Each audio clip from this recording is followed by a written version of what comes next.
Quand j'entends souffrance ou bien-être au travail, ce qui me préoccupe, c'est le- c'est qu'on soit encore dans une dualité. Parce qu'il me semble que dans le travail, il y a à la fois des éléments douloureux et à la fois des éléments de satisfaction. Et pas seulement de satisfaction financière. D'ailleurs, on se rend compte que en perdant leur travail,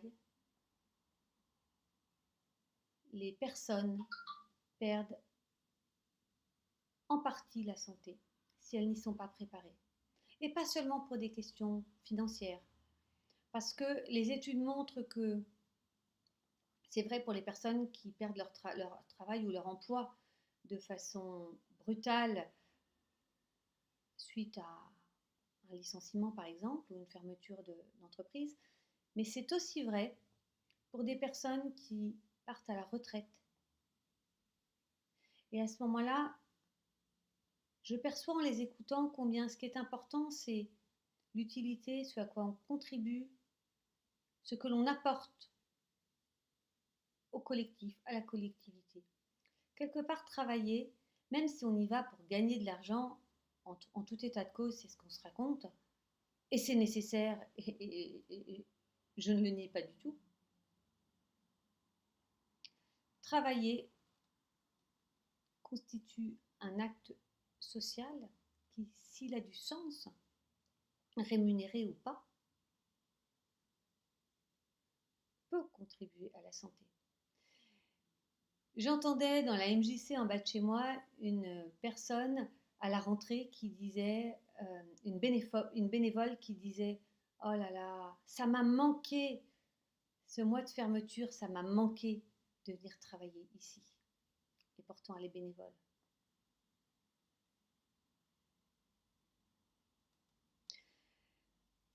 Donner un adjectif ou qualifier pardon, le travail comme souffrance ou bien-être, c'est nous enfermer dans une dualité où il faudrait faire le choix de regarder son travail soit d'un côté soit de l'autre et du coup de le mettre dans une case. Je suis mal à l'aise avec le choix qui est fait de se dire que le travail, ça pourrait être la qualité de vie, le bien-être et le bonheur. Parce que j'ai vraiment conscience que quand quelque chose dysfonctionne, grince, gratte, frotte dans le travail, il y a des besoins qui s'expriment. Il y a des besoins qui cherchent à se faire entendre. Et que les écouter, ça peut permettre de transformer le travail ou les conditions du travail. Et parfois, il y a peu de marge de manœuvre pour ça. Mais ce que j'observe aussi, c'est que prendre le temps de démêler ce qui grince dans le travail, ça peut déjà apporter une forme d'apaisement. Et démêler, c'est donner de la clarté. Le travail, ça restera comme la vie, avec des choses qu'on aime, des choses qu'on n'aime pas, des choses douloureuses, des choses qui le sont moins. Mais je crois qu'aujourd'hui, ce qui fait particulièrement douleur, c'est que ce qui fait douleur, ce qui fait souffrance, est nié parce qu'il n'est pas trouvé de solution pour faire autrement ou que le temps n'est pas donné pour essayer de trouver des alternatives. Et je crois qu'un des éléments les plus douloureux dans le travail aujourd'hui, c'est que le processus de travail est nié. Et du coup, au-delà du résultat,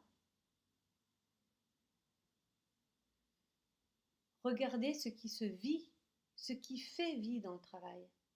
Une fois que j'ai construit ma table, je peux être satisfait d'avoir construit ma table. Mais pendant que je construisais ma table, j'ai vécu. J'ai vécu avec la matière, j'ai vécu avec les autres, j'ai vécu avec mes outils, j'ai vécu avec mes gestes, j'ai vécu avec ce que j'ai senti de mon corps, de la douceur du plateau, de la rugosité, des échardes. de l'odeur du bois. La vie, elle est là, beaucoup plus que dans la table. Et je crois que la principale marge de manœuvre que nous avons tous, employeurs, employés, indépendants, c'est donner le droit de citer au haut et au bas du travail, à ce qui nous est agréable et qui n'exclut pas ce qui fait souffrance, à ce qui fait souffrance et qui ne veut pas dire qu'on veut quitter notre travail.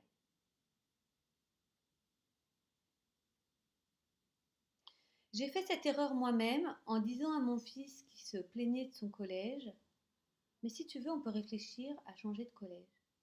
Il me dit, non mais écoute-moi juste, écoute-moi. Moi, j'ai pas envie de changer de collège.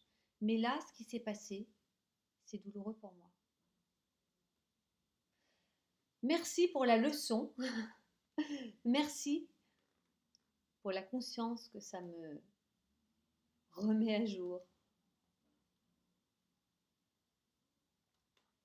Et je me rends compte que démêler les situations inconfortables du travail permet de les transformer.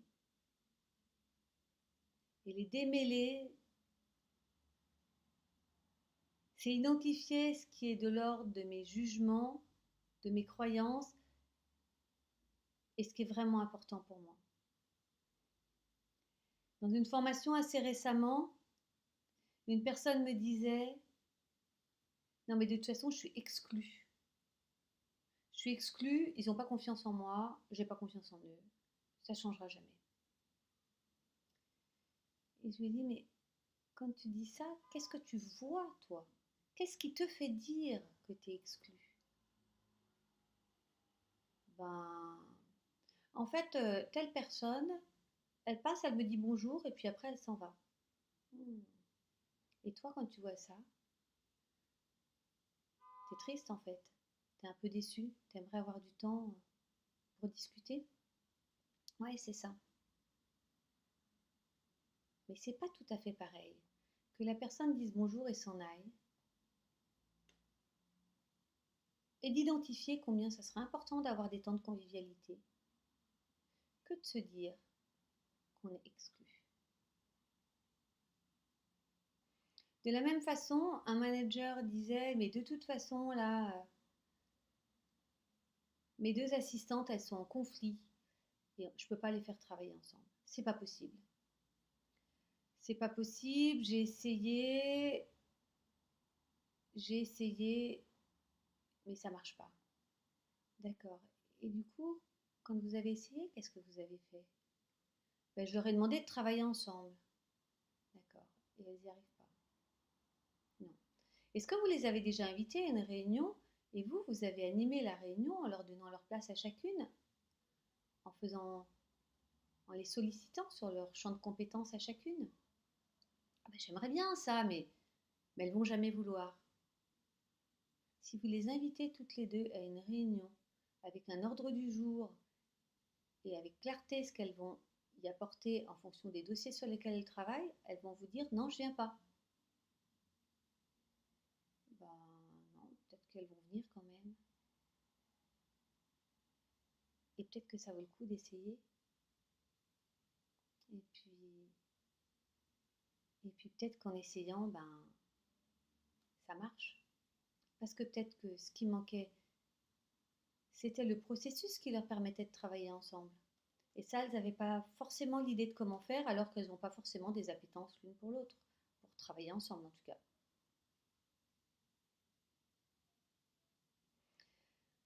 J'espère que voilà, ces quelques exemples auront pu vous éclairer et donner l'impression et vous donner la vision qu'une porte qu'on imagine fermée peut parfois s'ouvrir, certes un tout petit peu, mais un tout petit peu, donnant ainsi un espace dans lequel chacun d'entre nous pouvons exercer notre libre arbitre, notre liberté de choix et notre responsabilité.